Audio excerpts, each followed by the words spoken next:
Baiklah teman-teman, kembali lagi dengan kami kelompok 5, yaitu kelompok etnis Batak Toba. Di sini kami akan menjelaskan bagaimana konsep, nilai, maupun implementasi penerapan gaya kepemimpinan Batak Toba. Enjoy the video!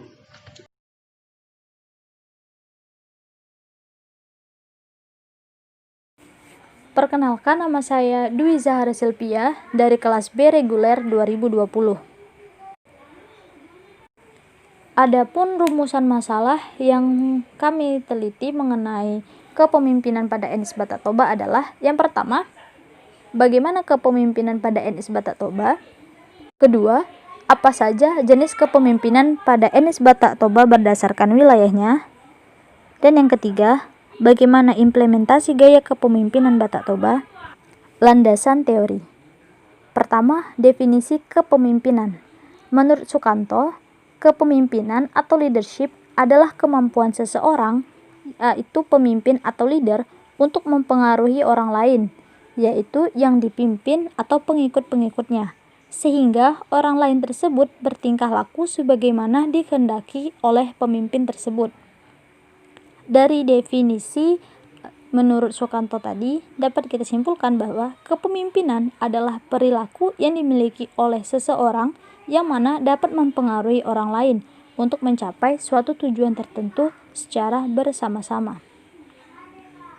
Karakteristik kepemimpinan.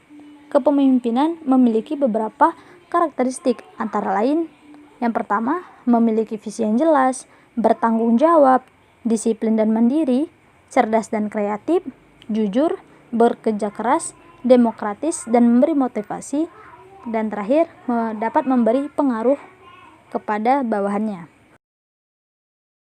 Perkenalkan, nama saya Merialda F. Sinaga. Saya dari kelas B kelompok kepemimpinan etnik Batak Toba. Baiklah, di sini saya akan menjelaskan bagian konsep dan nilai-nilai kepemimpinan etnik Batak Toba. Salah satu nilai budaya yang menjadi kebanggaan etnik Batak Toba yaitu Dalian Natolu. Dalian Natolu ini juga disebut dengan istilah Tungkuan Tiga. Ketiga golongan ini yaitu: yang pertama, Molonengho Sangap Manat Merdongan Tubuh, artinya jika kamu ingin menjadi orang terhormat, hati-hatilah dan cermat dalam bergaul dengan dongan sebutuha atau teman semarga. Yang kedua, Molonengho Gabe Somba Maho Marhula-hula, artinya jika ingin keturunan banyak, hormatilah hula-hula. Yang ketiga, Molonengho Namora Elek Mahomar Boru, artinya kalau ingin kaya, baik-baiklah kepada boru. Berikutnya, metode penelitian. Teknik pengambilan data. Teknik pengumpulan data yang kami lakukan adalah dengan cara studi kepustakaan. Dalam memperoleh data atau informasi juga dilakukan dengan studi literatur, menggunakan buku-buku atau jurnal-jurnal dan situs internet yang berhubungan dengan penelitian. Selanjutnya, pembahasan mengenai kepemimpinan Batak Toba, jenis kepemimpinan Batak Toba, dan penerapan implementasi gaya kepemimpinan Batak Toba.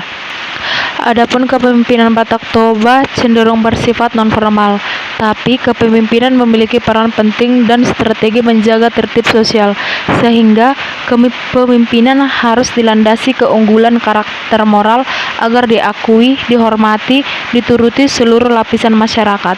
Pengakuan, penurutan, penghormatan kepada seorang pemimpin pada Batak Toba didasarkan atas kapabilitas, kredibilitas, integritas, solidaritas, serta keistimewaan karakter moral yang pantas ditiru dan ditauladani, bukan karena paksaan atau berbagai sanksi yang diterapkan.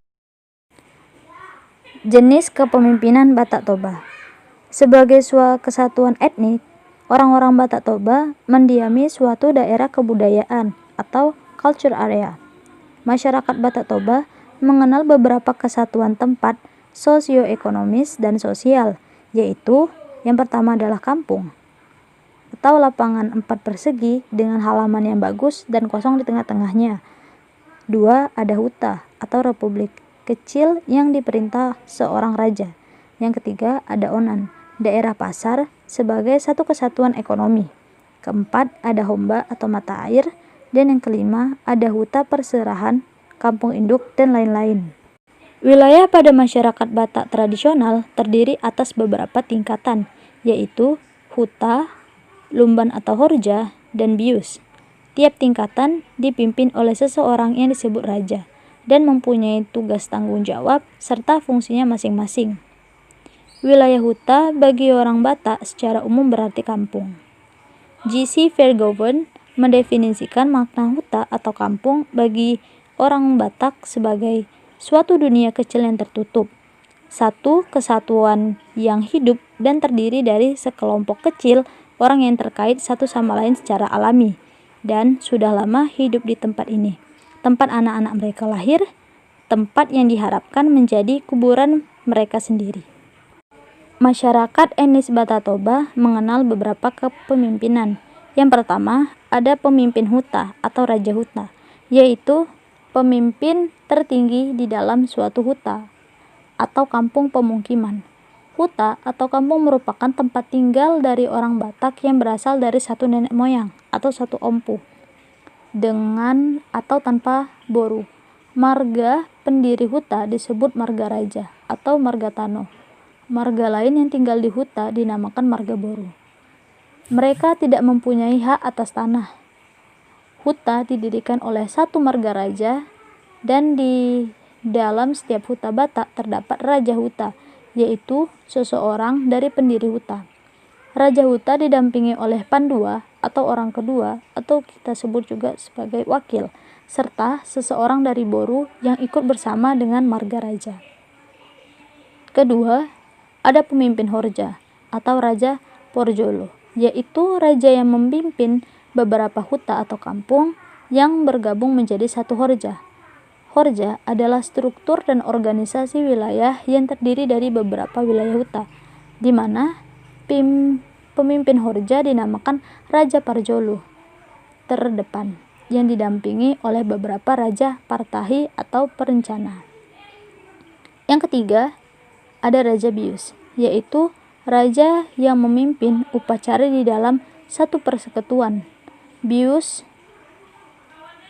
Raja Bius dipilih dari setiap kumpulan.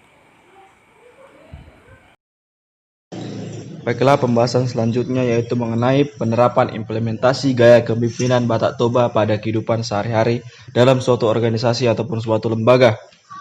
Seperti yang dikonsepsikan, yaitu penerapan implementasi atau dasar kepemimpinan Batak Toba itu berdasarkan pada tiga tungku yang disebut dengan Dalian Natolo. Adapun penerapan implementasi gaya kepemimpinan Batak Toba berdasarkan Dalian Natolo tersebut, yang pertama ialah Somba Marhula-hula, yang artinya menerapkan atau menghormati semua kalangan atau semua orang tanpa melihat statusnya, dengan arti menghormati semua orang tanpa harus memandang dari fisik, materi maupun status pekerjaannya. Sebagai seorang pemimpin Batak harus memiliki kompetensi yang profesional, yakni bagaimana cara memperlakukan bawahan dengan arif, artinya dengan sangat menghormati dan menghargai para bawahan, bahwa bawahan akan merasa nyaman dan memberikan sepenuh hati dan dirinya untuk mengeluarkan kinerjanya sebaik-baiknya, sehingga hasil yang tercapai akan maksimal. Yang kedua yaitu elek merburu. Sebagai seorang pemimpin, nilai budaya Batak ini sangat penting dalam kepemimpinannya di organisasi maupun lembaga. Di dalam organisasi yang terdiri banyak orang yang berbeda karakter dan potensi seorang bawahan haruslah diberdayakan dengan baik. Begitu juga dengan nilai elek marboro, yang artinya kita harus berlaku lembut kepada sesama. Dengan menerapkan nilai elek marboro dalam melihat potensi karyawan, berusaha untuk mengelek, yang artinya membujuk, mengambil hatinya, sehingga karyawan mau menunjukkan kinerjanya dengan maksimal. Salah satu penerapan yang harus dilakukan adalah membangun pola komunikasi, yaitu ramah kepada bawahan, menciptakan suatu suasana kerja yang nyaman dan kondusif, serta memberikan motivasi secara intens agar bawahan bersemangat dan dapat meningkatkan kemampuannya serta pengalamannya. Dengan itu, orientasi kerjanya akan semakin baik. Yang ketiga, manat barongan tubuh. Mengajarkan agar menjadi seorang teman yang baik dalam organisasi sekaligus pemimpin yang baik dalam organisasi. Nilai luhur yang dapat diambil dari mardongan tubuh yaitu toleransi dan mau belajar. Seorang pemimpin harus mau belajar untuk mempelajari hal-hal baru untuk kemajuan organisasi. Nilai lain yang dapat diteladani dari mardongan tubuh ialah transparansi seorang pemimpin dalam pengambilan keputusan, dalam mempertimbangkan segala aspek yang dibangun dari berbagai pendapat-pendapat bawahannya sehingga akan menghasilkan keputusan yang paling relevan dengan kebutuhan organisasi. Adapun kesimpulan dari video presentasi ini yaitu kepemimpinan dalam masyarakat etnik Batak Toba adalah konsep Delena Tolo. Penerapan kepemimpinan yang berdasarkan nilai-nilai unsur-unsur atau nilai-nilai utama dalam budaya Batak. Nilai-nilai budaya Batak seperti soba marwula-wula, elek marboru, manat mardongan tubuh menjadi bagian yang tidak dapat terpisahkan dalam penerapan kepemimpinan Batak di dalam organisasi maupun lembaga. Baiklah, sekian hasil dari presentasi mengenai mini riset kami. Untuk atensinya sekalian, kami ucapkan terima kasih banyak. Iri, bilang bos, hai.